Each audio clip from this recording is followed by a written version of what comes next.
सूबाई मोहतसिब आला सिंध मोहम्मद सुहेल राजपूत सितारा इम्तियाज़ जी हिदायतुनि ते रीजनल डायरेक्टर मोहतसिब थरपारकर ॼाम फरहाद बेग एस ॾहर माण्हुनि जे मसइलनि ऐं शिकायतुनि जे हल लाइ अॼु डिस्ट्रिक्ट अकाउंट्स ऑफिस थरपारकर में खुलियल कचहरी मुनक़िद कई। कचहरी में को बि शिकायती माण्हू न अचण वारे सवाल ते district accounts officer Tharparkar Tariq Mubeen सिहतो खैंस ब्रीफिंग ॾींदे ॿुधायो त हिन भेरे फिनांस खाते पारां घुर्बल बजट जे वक़्त सिर रिलीज़ जे करे डिस्ट्रिक्ट अकाउंट्स ऑफिस थरपारकर वटि जेपी फंड पेंशन समेत अदायगी जो को बि केस पेंडिंग में कोन्हे, तंहिं करे कचहरी में का बि शिकायत नाहे आई। ॾिनल ब्रीफिंग ते पंहिंजे इत्मिनान जो इज़हार कंदे रीजनल डायरेक्टर मोहतसिब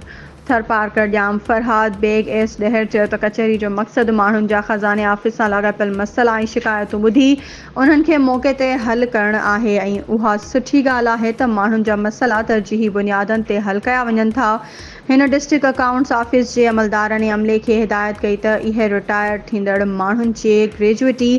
पेंशन ऐं जेपी फंड समेत ॿियनि मामलनि खे जल्द उकलाइनि त जीअं को बि माण्हू परेशान न थिए।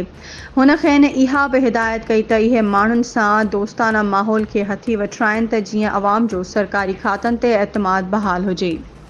वधीक ख़बरुनि ऐं अपडेट्स जे लाइ असांजे चैनल खे सब्सक्राइब कयो ऐं हा बेल आइकन खे प्रेस करणु न विसारिजो त जीअं असांजी हर नई अचण वारी वीडियो तव्हां ताईं पहुचे।